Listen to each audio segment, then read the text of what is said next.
5, 4, 3, 2, 1.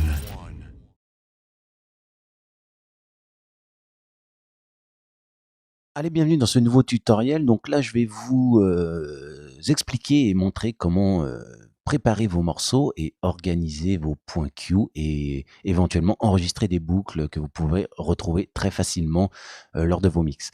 Donc voilà, je vais rectifier quand même une petite précision sur un ancien tutoriel où je vous disais que dès que vous supprimez un morceau de votre playlist, il disparaissait définitivement. Oui, il disparaît définitivement de votre playlist qui est dans Serato, mais en aucun cas il ne disparaîtra de votre ordinateur. Donc soyez confiants, vous pouvez supprimer, il sera toujours présent dans votre dossier, présent dans votre disque dur d'ordinateur, hein, et vous pourrez le retrouver très facilement. Donc allez, on va s'atteler à notre préparation. Alors, je vais charger un morceau. On va prendre celui-là par exemple, hein. Donc je le charge, voilà. Alors ce qui va être très important avant de préparer tous nos points de repère, hein, c'est d'éditer la grille. Alors la grille, qu'est-ce que c'est, hein? C'est une grille de 4 temps, donc c'est ce qu'on appelle des barres. Ça fonctionne voilà, comme ça, par barre. Alors si vous regardez bien, sur notre morceau, il y a des numéros. Donc le 1, le 2, si je continue le 3, etc., 4 et 5. Alors celui-ci, il définit ses barres par rapport au BPM trouvé de votre morceau. Donc il est très important, hein, bien sûr, d'avoir au préalable analysé, hein, tous vos fichiers pour que les BPM soient affichés et qu'ils reconnaissent le tempo du morceau. Donc lui, ce qu'il va faire par rapport à ce tempo de morceau, il va créer des barres de 4 temps. Donc il va délimiter, par exemple entre le 1 et le 2 et le 2 et le 3, etc., il va délimiter 4 temps. Mais il se peut que des fois, les barres soient très mal faites, hein. Donc il y a bien sûr possibilité de rectifier ces barres qui vont être très importants pour nous, pour travailler pour la suite. Donc ce que je vais faire, donc vous voyez que ma barre 1 n'est pas sur mon premier temps du morceau. Donc je vais aller lui dire de la mettre au premier temps. Donc je vais mettre ma barre de lecture juste devant le premier temps, voilà, ici. Et là, je vais éditer la grille.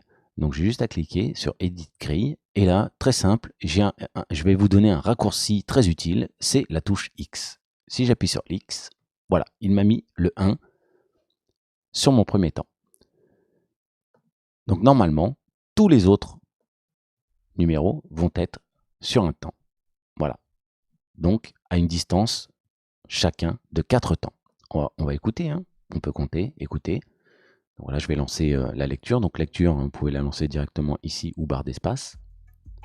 3, 4, 1, 2, 3, 4. Voilà, vous voyez? Très simple. Très simple. Voilà, toutes mes barres ont été rectifiées. Allez, on va essayer de faire une nouvelle grid sur un nouveau morceau. Voilà, donc je prends celui-là. Donc vous voyez que le 1 est très très mal placé. Donc je vais me mettre au début de mon morceau. Je vais éditer la grille et j'appuie sur X. Voilà, il m'a mis le 1 au bon endroit. Et mon 2 doit être aussi correctement. On va regarder s'il y a bien 4 temps entre chaque barre.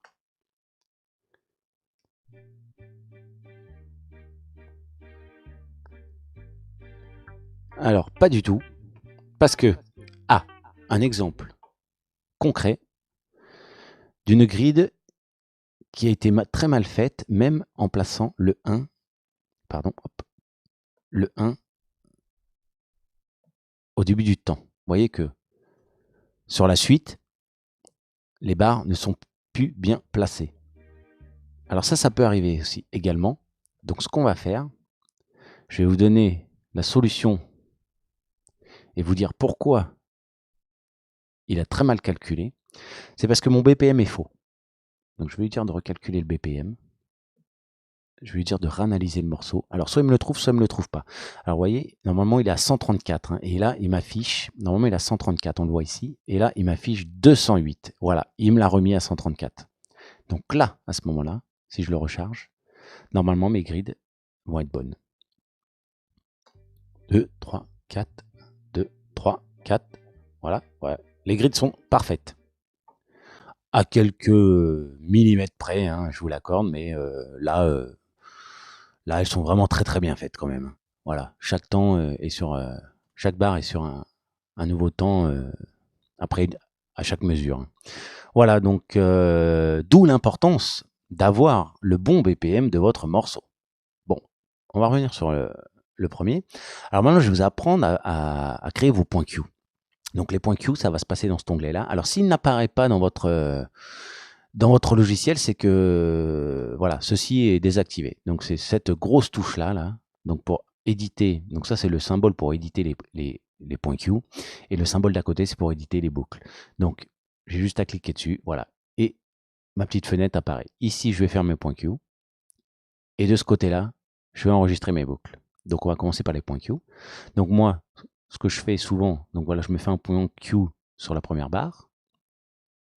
Comme ça, j'ai accès directement au début du morceau. On va aller faire un autre point Q ailleurs. Alors on va aller, je sais pas, on peut aller là, on va écouter. Hein. Ah, voilà, hop, je vais me mettre sur cette barre-là. La barre numéro 9, je vais faire un autre point Q.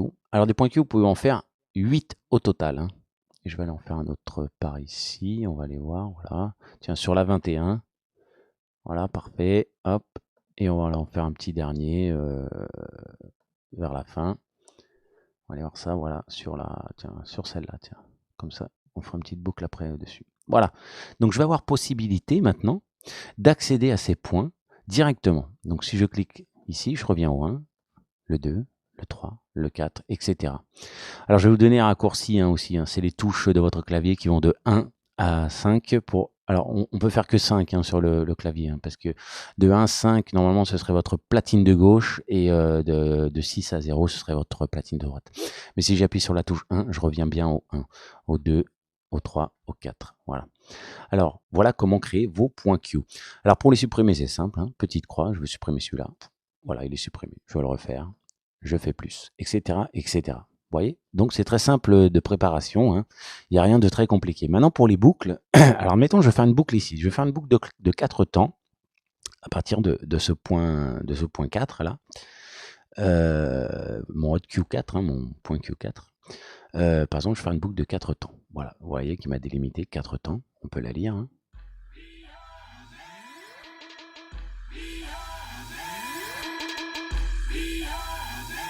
Voilà. Alors cette boucle, j'ai envie de l'enregistrer et de la mémoriser pour qu'elle y soit, je puisse la rappeler dans mes mix. Donc c'est simple, voilà, elle a été définie. Alors c'est comme les points Q. Je vais faire un plus ici et ma boucle a été enregistrée. Donc je peux en faire également 8. Je peux la supprimer. Je peux la enregistrer. Je peux lui définir. Donc, alors moi j'ai défini 4 temps, mais vous pouvez définir les temps que vous voulez. Ça va de 1/32 à normalement 32. Voilà. Donc vous mettez le nombre de temps que vous voulez définir pour votre boucle. Alors par exemple, voilà, on va faire ça. On va aller un petit peu avant le morceau. Je vais appeler ma boucle. Par exemple, je suis dans le morceau et je vais appeler ma boucle. Hop, il m'y amène directement. Vous voyez?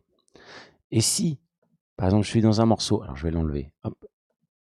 Je suis dans un morceau en train de lire et que je veux qu'au moment où j'avais enregistré ma boucle, je veux qu'il me le lise en boucle au lieu de l'appeler directement. Ici, il va foncer, il va se déplacer directement à la boucle et ici, il l'aura préparé à l'avance. Et quand il arrivera à ce point-là, il jouera en boucle. Et pour l'enlever, on reclique dessus. Donc tout ça, vous pourrez le faire bien sûr directement avec vos machines, vos contrôleurs ou vos tables de mixage. Ça, on le verra dans un prochain tutoriel. Donc voilà, c'est très simple. Vous pouvez tout préparer, tout organiser, votre manière de mixer et préparer vos points et vos boucles très simplement. Voilà. Bon, j'espère que cette vidéo a été concluante pour vous. Et si vous avez des questions, n'hésitez pas à me les laisser en commentaire. Je vous y répondrai très, très rapidement. Merci, à très vite. 5, 4, 3, 2,